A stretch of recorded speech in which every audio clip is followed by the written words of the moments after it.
They figured you knew what you were doing. But it was early on in my career, those little small towns. I'd have to go from small town to pay my dues. That's where I had a lot of situations where I was in Salisbury, Maryland for only 3 months at a job because all I wanted to do was get out. But I just took the first job I could get in broadcasting. And the guy there said, "You look too ethnic. Go dye your hair and come back on Monday." That would not apply today. One of the best places to learn the craft. Welcome to the Heart of Show Business. I am your host, Alexia Melocchi. I believe in great storytelling and that every successful artist has a deep desire to express something from the heart to create a ripple effect in our society.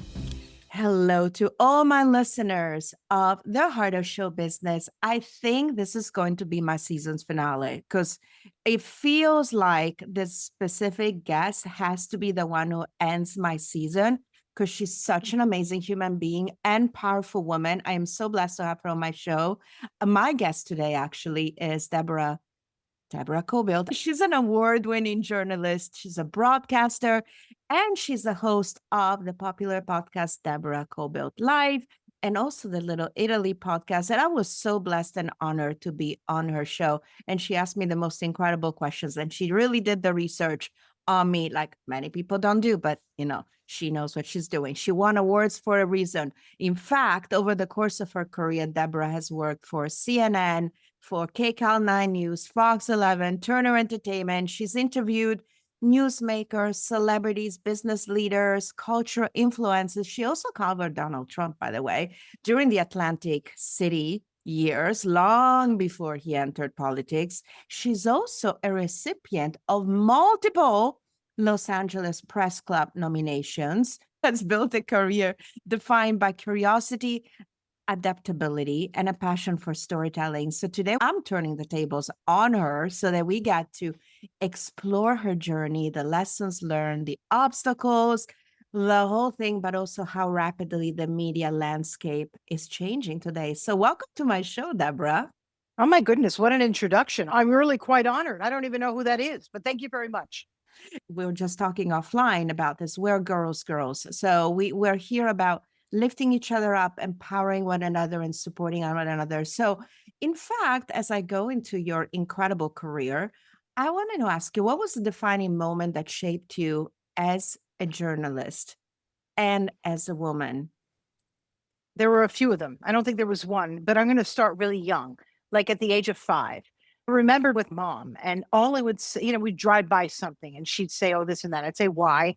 And then I'd look over there and say, "Why?" And then what I'm getting at is I think I was born to do this, right? Because I was always very curious. If you go into the world and go into anything and you're really curious and you need to know what's the story behind it, I'm pretty sure that's what did it. I loved to write when I was a little kid.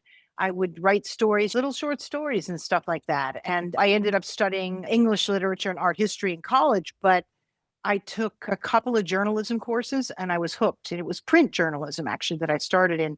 I actually prefer that to broadcasting because it's just me and pen, paper, or now the iPad or the computer, and nothing gets in between.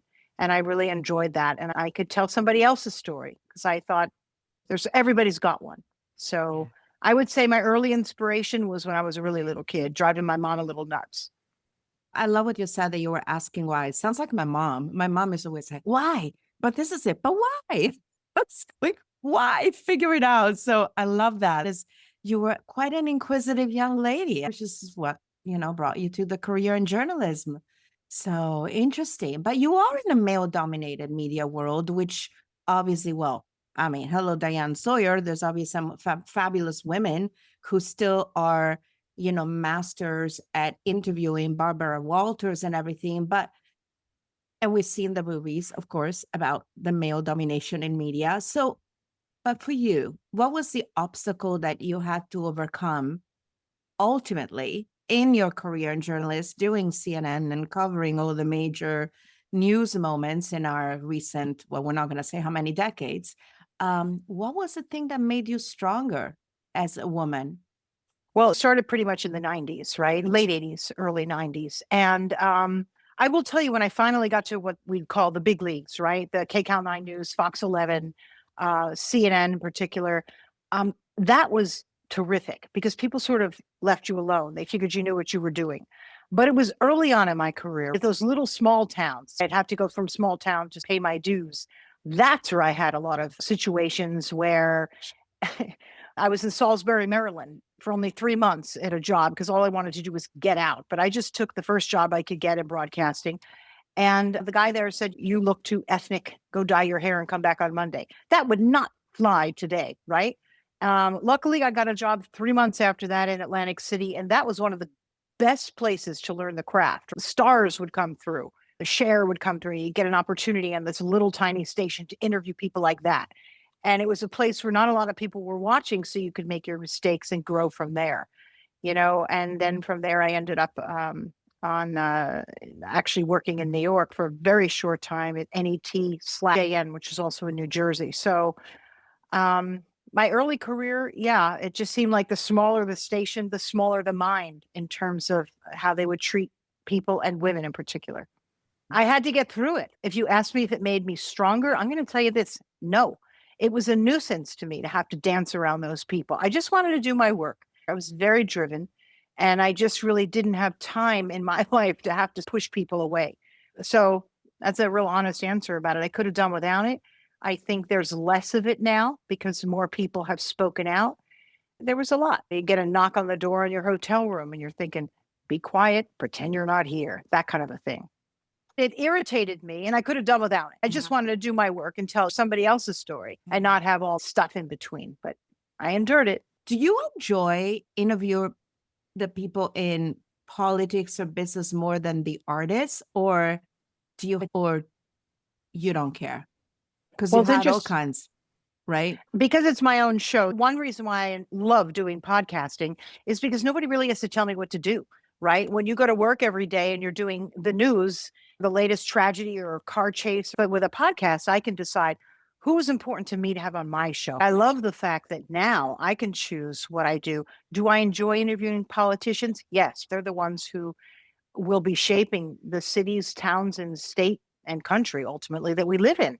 And it's important. So yes, I very much do. And I try and put a human spin on those people as well. But it's important to really hear. Which brings me to one of the most spun around personalities of our time, certainly of our decade, which is our current president, Donald Trump. I know you covered him during the Atlantic City years. What did that experience teach you about power, ambition, and public perception?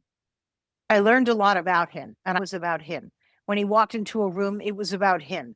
When he walked into one of his casinos, charisma, where people were drawn to him. The slot machine, they got up and they ran after him just to kind of be near him. And I thought, that's something that doesn't appeal to me as a person. And it was a bit of his swagger. It was his ego, really. Food court. When he goes, "You want to go up and down the elevator?" I thought, okay, this guy knows what he's doing. And he goes, "I want to show you the new food court. It's the biggest, it's the best, it's the most unbelievable." And I thought, my goodness, this guy has an ego. But I played into it because I wanted to get the story, right? And by playing into it, I was out to earn his trust so that I could then ask him the questions I wanted to ask him. So that proved to be very valuable to me throughout my career, whether I was interviewing him, whether I was interviewing Mr. Forbes in New York or whoever it was, kind of disarm people so that they feel comfortable talking to me and then go in there with the question that I really want to ask. And we're already recording. So they have to answer it. So it's actually, that's what I learned early on in my career. Dang, I wish you would have had that footage so you can play it over social media. That would have been I have it. You have it? I've got to dig it out of my archives, but I do have it. It's somewhere. I have a lot of footage because then they put me on Trump watch. Go figure. It's not necessarily something I wanted to do, but because he would answer my questions and everybody would say, "Oh, it's because you were a young girl." And he never did anything, thank God. And I mean, nothing, but he would answer my questions. So I think he figured out that I could figure him out. Yeah. And he played the game back. So would I have ever predicted he would become president? Absolutely. I would have. I just figured he could do anything then, and he believes it now. And he still does, and he still gets away with so much. I'm stunned when I watch what happens every day, but same guy then, as he is today, honestly. How fascinating. And I love what you said about trusting your instinct, because obviously when you wanted to interview him, you followed an instinct. Obviously now you get to follow your instinct every single time because you're running your own show. Back then, was there some situation, interview, news coverage, something that you wanted to trust your instinct and others disagree with you, but you still went for it? All the time. And I'm trying to think of anything specific. It actually happens quite a bit. Oh, I have a story for you. I was out cover with my cameraman. I believe I was at either Fox or KCAL 9 at the time. And there was a shooting going on. I think it was at Magic Mountain. I don't recall exactly where, but it was here in LA. And we were doing a live shot for the 10 o'clock news. And as I'm on the air, we had to turn our lights off because people were coming out of there screaming and you could still hear gunshots. And I'm thinking, I'm going to get hurt here. But as it was happening, we didn't want to attract anybody. So my cameraman turned his lights down. And when my live shot was finished, my producer said in my ear, that was incredible. We're going to do it again in 10 minutes. I looked at my cameraman and he goes, we're out of here. So my instinct was to say, sure. But we down came the satellite on the truck. We bolted out of there. In other words, I didn't want to get hurt. There was a live shooting happening right behind me. So that was my instinct to say, no. If you fight them about it, then you're disagreeable and hard to deal with. So in preserving my own safety and my cameraman's safety, we bolted out of there. So there's an example of my own instinct of survival. But it's happened so many times on the job, honestly. And I would on diplomacy because that was a great way of handling. You didn't argue, didn't say, I'm not going to do it. You just smiled and said, and then I'm out of there. Which is the best way to handle it. It was actually my cameraman. He goes, I got kids to go home to. I didn't have kids at the time. It was early on in my career here in LA. And he goes, I got kids to go home to. We're out. And I'm like, I'm with you. A lot of that kind of thing has happened in my career, quite frankly. You just have to use your instinct, what you think is right, whether it's how you ask someone a question or when do you break into somebody's office. I don't mean literally, but bust in and ask a question. I've had to do stuff like that too. Hard news was challenging. I enjoyed it, but I got tired of it because it was almost traumatic every day coming home and the latest tragedy, it was a lot. When I made the decision, I have 3 boys and my children were young. And I said, yeah, I don't really know if I want to continue doing this and being away at 11 o'clock at night or 10 o'clock. And fortunately, podcasting was just around the corner. I decided to start doing that. Yeah. And you know what? It's interesting because that leads me to my next question, which is perfect seg. You and I vibe. I love it. Always. We're talking about instincts. And obviously, the media has changed so much over the years. And I guess you use your instinct to stay relevant by doing your own podcast. How do people do that? You obviously did that. Was that something that just came into your mind and you just woke up one day and say, you know what? I'm going to reinvent myself. I'm going to reinvent Deborah and I'm going to do a podcast. Was it an attempt for you to stay relevant or was it just something that you were passionate about or it was a combination of both? Well, my kids were in middle school and high school. And I knew that the day was going to come where they were all going to be going to college. And I'm very immersed into my kids' lives. I am an Italian mama. So the thought of them going off to college and me having sort of nothing to really do was already getting to me. So I thought, well, what can I do? And really the only thing I know to do is ask people questions. And podcasting was just starting. This is almost about 10 years ago. Not quite, but about 10 years ago when it was becoming to be something that was popular. And 2 broadcasting friends of mine from LA, Anna Garcia, and she does a very popular crime podcast currently. And my other dear friend, Dorothy Lucy, and she was on Fox 11. She was one of the morning people on there with Steve Edwards and Julian Barbary. And we were friends and we're like, well, let's do something. So we did a podcast called Deborah, Dorothy, and Anna. I don't know how that came about in that order, but it just kind of sounded better. Deborah, Dorothy, and Anna. And we just played around with it. We just showed up and called friends. We didn't know what we were doing, but I liked it. And I was the one showing up every week. I had an idea of an author, my notes, and they're like, Deborah, really? So I decided to go off and do it on my own. Dorothy eventually was in and out of doing her own podcasts. And Anna, of course, has that popular crime podcast. So that's kind of how it started. It was the 3 of us. Oh, and then another friend of mine, Linda Huffman, she was a former CNN reporter, a colleague of mine. Then we teamed up. And then she also had a full-time job. So I thought, I'm probably better off doing it myself.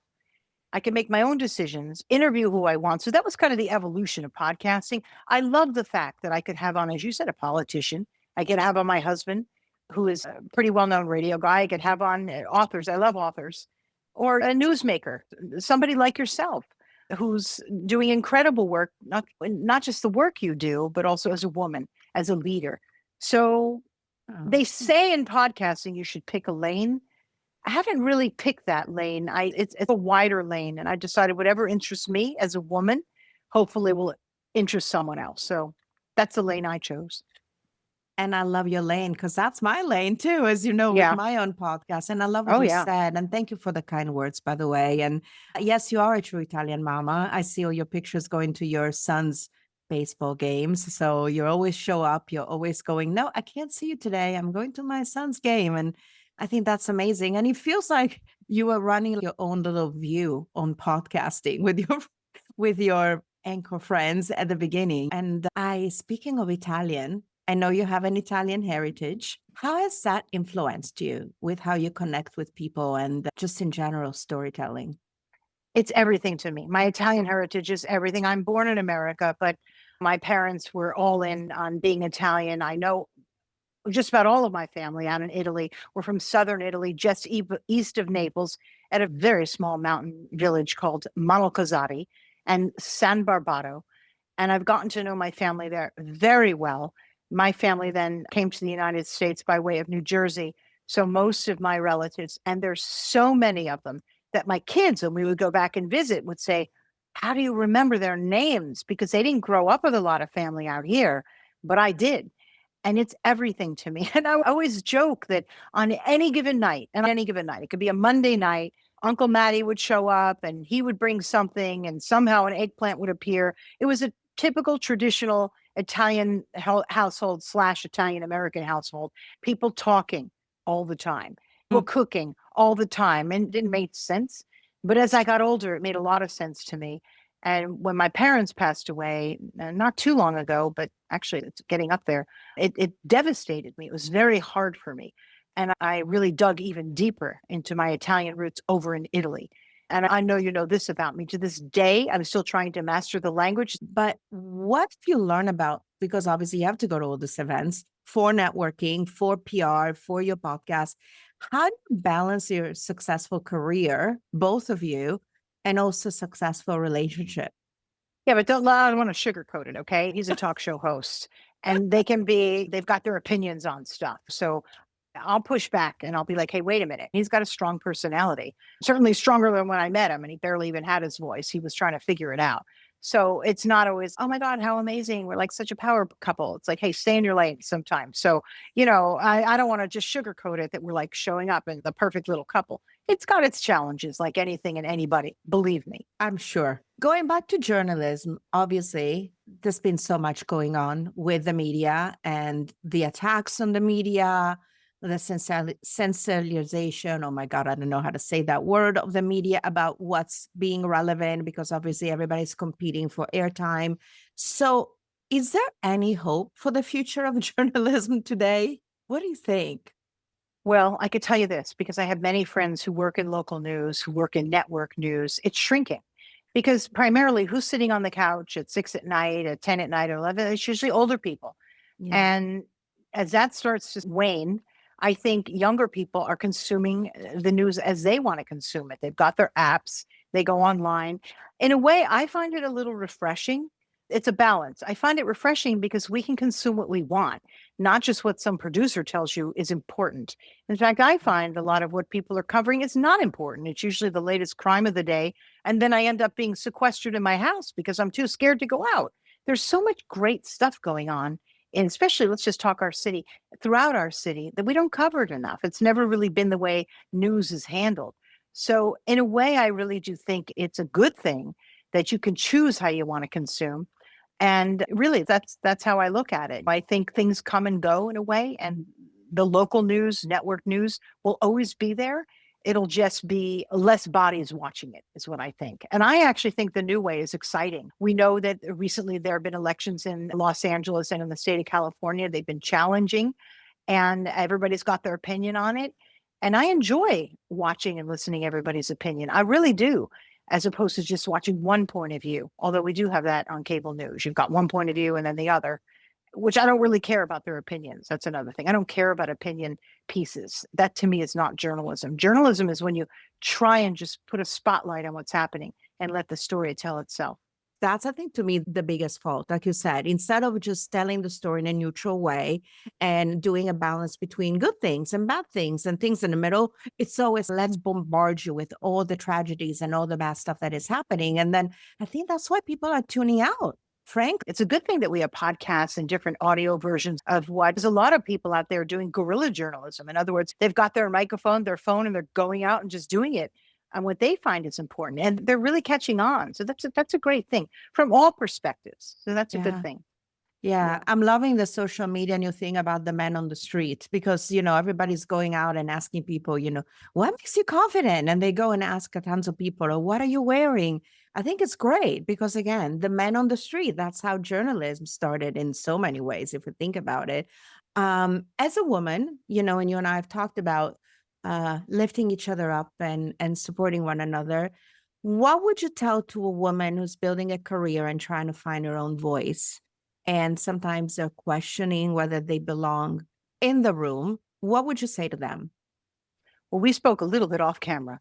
It doesn't matter when you start to question, don't use your instinct, use what you believe, what matters to you. There's always going to be somebody out there who's going to criticize you in many ways. The work you're doing, the way you look, it doesn't matter. And it takes a long time for us, right, as women to figure out it doesn't matter. And what matters is the people who do support you. Listen to their opinions if you want one. But the people who don't, they're probably never really going to come on your side. I don't even give them I don't really pay them any notice because if they want to and talk to me, enjoy what I'm doing or add to it, be a part of it, that's great. But there's always, a lot of folks out there, especially women, who aren't doing that. I never really understood why. I'll tell you why, because there's always somebody richer, poorer, better, smarter, prettier. So what? Like, I don't get that. Like, there's always somebody who has that above you. Yeah. Learn from them. Figure if there's something they have that you want, I'll look at that and think, I wonder how they did that. And then I'm actually very happy for them if they have success because it would never take away from mine. You could end up winning 10 awards tomorrow, and I'd be so happy for you because it would have nothing to do if I had any awards at all, right? That's your story, and I have mine. So women, please just support each other or stay out of somebody's way. That's what I have to say. It took me a long time to realize that, right? We all want the approval, especially if we're getting snubbed. We wonder why. I don't wonder anymore. I really don't, or I try not to. People are attracted to that. The more you have done that in particular, the more I want to hear from you because that's very authentic. And that really matters to people. People like authenticity. Here's another thing I never cared about. Oh my God, how many people are looking or watching? If I have a small audience, great. If I have a giant audience, great. I do it because whoever gets some information out of it and learns by it, that's good for me. I'd never gone into journalism to be this thing. I got into journalism to tell a story. I'm going to ask you in true actor studio fashion, two questions. In your darkest moments, is there a life mantra, something that you tell yourself to center yourself again and get yourself into the other side? Taking care of things, and I just give it up. I just say, I'm doing my best. So those are the things that really help keep me grounded when I feel like I'm losing control in a way, because I think control is something that is important to me. And sometimes you can't do that. You got to let it go. 3 words to describe me. Yeah. Is that what you're saying? Yeah, absolutely. Yeah. Oh boy. Curious. I really am curious. I'm curious about everything. Sensitive. I feel things. I feel people's stuff. If somebody's hurting, I really feel it. Maybe that's empathy. I don't know. And gosh, I don't want to use the word grateful because that is overused, but I guess trying to stay positive. That's more than one word, because there is a lot that we can look at every day. You can look at it and have things that are happening in your life bring you down, or you look at them and realize how lucky we are, that we are all lucky. We're lucky that we can breathe air that's fresh. I'm so aware that's just goofy, but it's true. People have it really hard in the world, and you learn that as being a journalist. It's been such a pleasure to have you on my show. And for everybody who's listening, read the show notes, check out all the links. You're going to get to see some amazing interviews that Deborah is doing on YouTube and obviously your favorite pop player. She's on iHeartRadio, of course. And she has two podcasts, Deborah Kobylt Live and Little Italy podcast. They're both super interesting. And make sure you follow her on social media because she goes places that are incredibly interesting. She shares a lot. And as I share, and I feel that in today's world, we need more transparent reporting, and Deborah certainly does that in her life and as a woman and as a journalist. So hats off to you. It's been great to have you on my show. And yeah, thank you so Thank you for much. inviting me. Really, I very rarely do interviews because having the tables turned for me is a challenge, right? But I got through it. So thank you. You made it very easy. So thank you so much. Imagine that. Somebody who will interview almost anybody. I've interviewed presidents but when you interview me, it's wait, what? You want to ask me a question? See, I got to get used to that, Alexia. So thank you. That's because of you. Thank you. You're so very welcome. And I had a little bit of, oh my gosh, she's going to be judging me now. She's not a serious journalist. What kind of questions is she asking? But you know what? See what we do to ourselves? Yeah. Oh my God. I'm grateful that we're friends too, Yeah. Alexia. I really am. We've gotten to know each other and I really admire you. I really do. So thank you. As do I. And since I have almost a half Italian, 90% Italian, some percentage Italian, I'm going to say this is the heart of show business. Over and out. And ciao. Ciao, Bella. Ciao.